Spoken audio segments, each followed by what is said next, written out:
à toutes et à tous, on se retrouve aujourd'hui pour une nouvelle vidéo. C'est un update lecture où je vais vous parler de 3 de mes dernières lectures, comme d'habitude. Et on commence tout de suite. On commence par Carmen, le tome 1 des Death Falcons de Marjorie Finlay en auto-édition. On est là dans une nouvelle saga biker. Vous savez que j'aimais ça, donc je me suis jetée dans cette lecture corps et âme. On fait ici la connaissance de Shona, dite Sho, qui va être amenée à retourner chez elle après plusieurs années où elle s'est enfuie, on peut dire ça comme ça. Elle est obligée de rentrer chez elle parce que sa maman est malade et qu'elle souhaite être là pour elle. Et ce retour aux sources pour Sho va devoir la mettre face à certaines situations du passé, face aux Death Falcons. Les Death Falcons sont le gang de bikers dans lequel est son beau-père.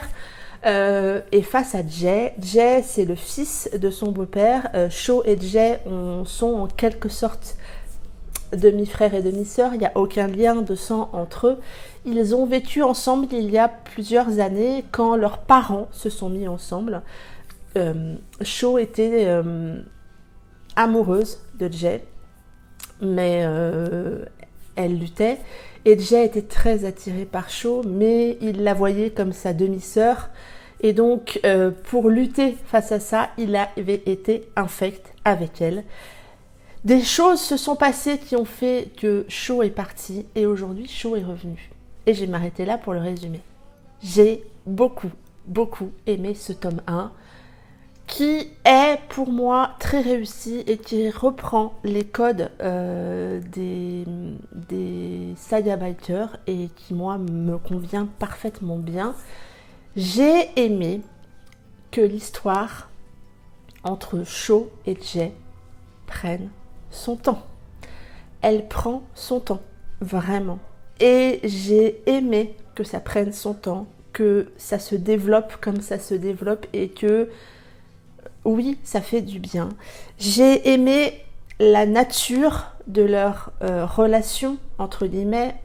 Ils sont demi-frères, demi-sœurs. C'est des histoires vers lesquelles, en général, je ne vais pas. Vous savez, c'est Step Brother. En général, j'y vais pas trop. Et là, en fait, ça ne me posait aucun problème parce que c'est amené avec justesse, c'est amené avec réalisme. C'est possible finalement. Enfin voilà, je me suis vraiment sentie bien dans cette relation et telle que Marjorie l'avait amenée. Du coup, je me suis laissée embarquer. Et comme vous le savez, c'est un schéma que j'aime quand ils se connaissent avant et qu'ils se retrouvent après. Même si là, c'est dans un contexte particulier, j'ai aimé retrouver aussi ce schéma-là dans ce tome 1. Et puis cette histoire, ce livre, ce roman, c'est Sho et Jay. Ce sont deux personnages extrêmement attachants, au caractère fort, puissant, sans que ça soit une prise de bec permanente, mais il y a aussi des joutes verbales comme j'aime, justement dosées, qui amènent de la tension dans leur relation. Leur relation, elle n'est pas parfaite, loin de là. Ça aussi, ça m'a plu. Mais c'est une relation forte, c'est une relation solide qui est basée sur quelque chose de fort, des émotions fortes, des sentiments forts. Sho, c'est le personnage de cette histoire. Oui, il y a Jay, oui, il y a les autres Death Falcons, mais il y a Sho. Et Sho, dans cette histoire, c'est un personnage au caractère très fort qui en chie, vraiment, mais vraiment elle en chie. Et elle est attachante, bien évidemment. Elle m'a pas du tout agacée. Parfois, dans certains romans, le personnage féminin m'agace un peu. Là, pas du tout. Elle est parfaite sans l'être. Parfaite dans dans son rôle, mais pas parfaite en termes de caractère. C'est une femme extrêmement courageuse qui a réussi à faire face à beaucoup de situations compliquées et qui continue à faire face à des situations compliquées. Et elle en est touchante parce qu'elle se laisse pas abattre, elle baisse pas les bras, elle fonce et elle tient tête à Jay. Et ça, vous savez que moi j'aime quand ça n'est pas facile, quand la fille ne se jette pas dans les bras du mec. Et là c'est le cas parce que on a ce caractère fort qui est là. Et puis en face on a Jay, qui est un personnage masculin très charismatique. Franchement, je trouve que il prend beaucoup de place dans ce roman de par son charisme. Et c'est justement dosé parce que il faut dans ce genre de rôle, il est quand même un des membres importants des Death Falcon. Il faut un mec qui a du charisme. Un mec qui essaye de ne pas ressentir ce qu'il ressent, mais voilà, en face il a chaud et c'est pas si évident que ça. Bref, ça a été une très bonne lecture. Le seul tout petit bémol que moi j'ai trouvé dans ce roman, vous savez, dans les sagas bikers, vous avez souvent au sein du club ces nanas un peu faciles qui sont là sous la main des bikers. Souvent dans les romans, elles sont appelées les brebis, ce que moi je ne trouve vraiment pas joli. Mais là, Marjorie a fait le choix de les appeler les friandises. Et ce mot-là m'a un peu fait tiquer. Et puis j'en ai discuté avec elle. C'est vrai que brebis c'est très moche, on est bien d'accord. Souvent on les appelle les sweeties ou les sweeties. Et sweetie en anglais c'est friandise. Donc ça se défend. Ça m'a fait tiquer parce qu'à chaque fois je voyais ce mot-là, je faisais oh, voilà, mais sinon, enfin c'est une bricole, on est bien d'accord. Mais sinon, j'ai adoré ma lecture. Je trouve que ce roman met bien en place, donne envie de lire la suite. Et moi, je l'attends vraiment, cette suite. Je suis dans ce moment, et ça va d'ailleurs être le sujet de ma toute prochaine vidéo. Je suis le moment là, entre sagas, quand on est entre les tomes. Ce petit moment de frustration, mais que moi j'aime. Et j'ai vraiment hâte de lire ce tome 2 qui est en cours d'écriture, donc on va patienter. Bref, ça a été une très bonne lecture et je lui ai mis la note de 16 sur 20. Si vous avez envie de rentrer dans un nouveau gang de bikers avec la plume de Marjorie, n'hésitez pas en tout cas à découvrir Carmen. J'ai ensuite lu Black Storks de Kristen River aux éditions Addictive. On est là dans un univers de transporteurs illégaux. On va faire la connaissance des Black Storks qui sont de manière officielle des transporteurs, de manière officieuse des transporteurs illégaux. Donc ils vont transporter des armes, de la drogue, toutes sortes de choses pour des clients qui les payent grassement. On fait la connaissance de Lulabi. Lulabi, elle travaille dans un fast-food. Elle s'éclate pas du tout, Lulabi, mais elle a absolument besoin d'argent et peut-être aussi un peu de protection. Et lors d'un de ses jours de travail, elle voit arriver un mec dans le restaurant où elle travaille, qui va s'installer avec un autre, et cet homme va sortir un paquet de cookies, alors qu'on est quand même dans un fast-food et que, ben voilà, on n'a pas le droit d'amener de la nourriture dans un restaurant. Lulabi va aller lui faire la remarque. C'est assez piquant et assez détonnant entre eux, et il y a aussi un peu d'attirance.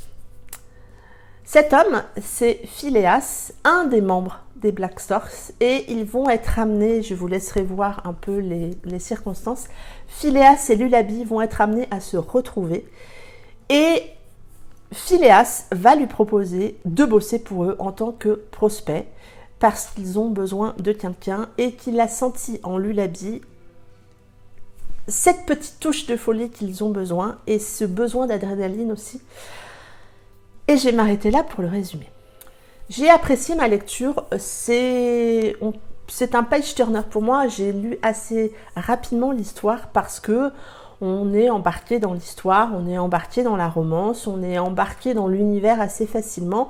La plume de l'auteur y fait, c'est une belle plume qui vous embarque.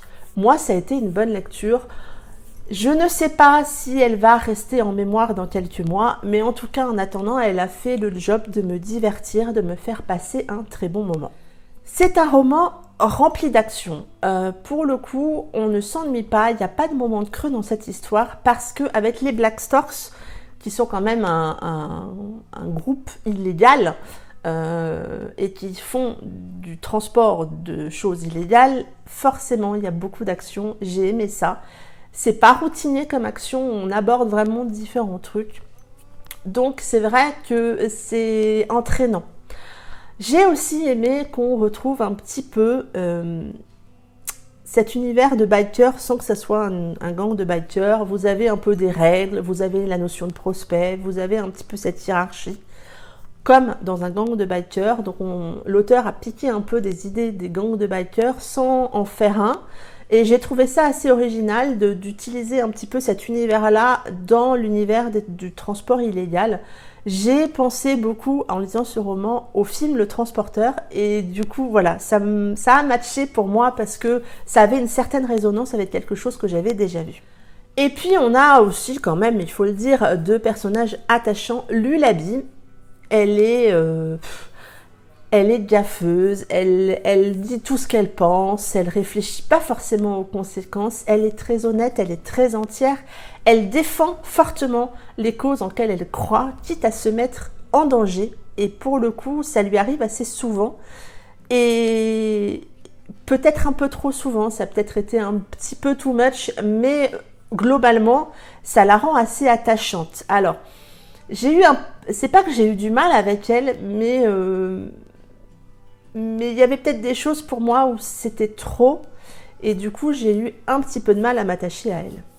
Et puis en face, on a Phileas qui est, on va dire, le bad boy qu'on imagine dans une romance au départ, qui apparaît comme un gros dur, très sexy, mais finalement au fil du temps, en grattant, comme souvent dans ce genre de romance, on découvre un cœur, on découvre un caractère, on découvre un personnage entier, un personnage qui va se battre pour Lullaby, et j'ai aimé ce point de vue-là, qu'il aille se battre. C'était pas si facile que ça au départ finalement. Lui qui a l'habitude d'avoir des filles faciles autour de lui, et ben là, il a face à lui une femme pleine de caractère, une femme qui va ne pas se laisser attendrir si facilement. Et moi, j'ai apprécié ça. Entre eux, c'est une histoire sensuelle, une histoire avec des hauts et des bas. C'est un petit peu parfois je t'aime moi non plus. C'est une histoire malgré tout assez prévisible, mais comme je vous le disais, on se laisse embarquer dans l'histoire. C'est agréable à lire, c'est sympa, donc on avance et on découvre l'histoire avec eux. Ça a été pour moi une bonne lecture. Je ne sais pas, comme je vous le disais, si ça va être une lecture qui reste. En attendant, ça a été une lecture qui a fait le job au moment où j'en avais besoin et au moment où je l'ai lu. Je lui ai mis la note de 15 sur 20 et je pense que je vais suivre les écrits de cet auteur. Le dernier roman dont je veux vous parler dans cette vidéo, c'est Le Dernier Été, le tome 2 des Portes du Soleil de Jacinthe Canet, qui est sorti cette semaine. Vous le savez si vous suivez ma chaîne, et j'essaierai de vous remettre le lien là-haut. J'ai lu il y a quelques semaines le tome 1, qui s'intitulait Entre l'orage et la mer, si je ne me trompe pas, je suis de tête là. Et qui est pour le coup le tome 1 plutôt young adulte. Et là, ce tome 2 a été un tome 2 rempli de surprises pour moi. Et je vais vous le dire tout de suite, je l'aime, ce tome 2. Je suis complètement amoureuse de cette histoire et de la tournure qu'a pris l'auteur pour ce tome 2. Je ne vais pas vous faire de résumé de ce tome 2, je vais juste vous dire une chose. Ce roman se passe 12 ans après la fin du tome 1. Et Samia et toute la bande de copains est de retour à la pension des Portes du Soleil, cette pension qui a changé, cette pension qui n'est plus comme avant, et ils se retrouvent pour un dernier été. Comme je vous le disais, je suis littéralement amoureuse de ce tome 2 parce qu'il est plein d'émotions, plein de sensibilité. On aborde ce tome 2 aussi avec beaucoup de nostalgie parce que c'est le dernier été et que oui, ça amène beaucoup de nostalgie et j'ai trouvé que Jacinthe avait réussi justement à nous faire ressentir cette mélancolie dès le départ. Et vraiment, c'est pas de la mauvaise mélancolie, vous savez, ils sont quand même contents de se retrouver tous, cette bande de copains, et oui, on est content d'être avec eux. Et puis, on retrouve Samia, bien évidemment, Samia qui a 12 ans de plus, aujourd'hui elle a 28 ans. Et Samia, on a envie de la protéger dans ce roman. Samia, on a envie de l'aider, on a envie de lui insuffler un petit peu d'énergie, de bonheur, de tout ce que vous avez besoin pour avancer. Et j'ai trouvé qu'elle était particulièrement touchante dans ce tome 2. Elle a grandi, elle a mûri, ils ont tous grandi, ils ont tous mûri. Et elle a souffert beaucoup. Et elle s'est construite, entre guillemets, sur cette souffrance. Et ça nous en fait une jeune femme qui lutte en permanence par rapport à certaines choses, qui se protège comme elle peut, même si elle n'y arrive pas toujours. Et on sent qu'elle est fragile par rapport à ça, mais ça ne la rend pas faible. Vous voyez la différence? Elle est forte. Elle est fragile sur certains aspects, mais elle est forte parce qu'elle a pris certaines décisions, elle veut essayer d'avancer.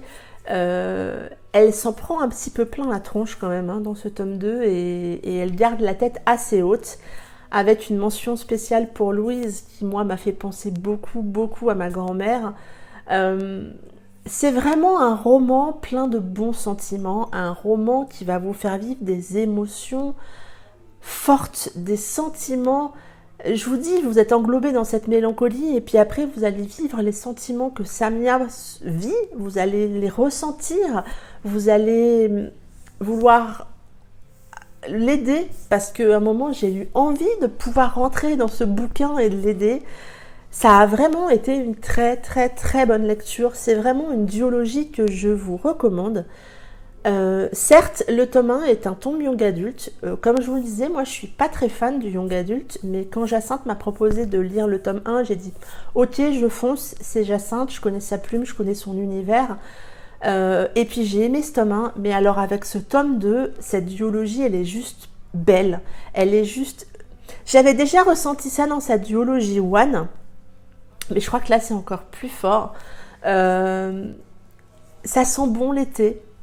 Ça sent bon les vacances, c'est une chouette histoire, c'est une chouette duologie. Je vous encourage vivement à découvrir cette duologie parce que vous êtes dans une romance contemporaine, vous êtes dans un roman contemporain, vous pourriez vivre ce qu'ils sont en train de vivre. C'est beau, tout simplement c'est beau.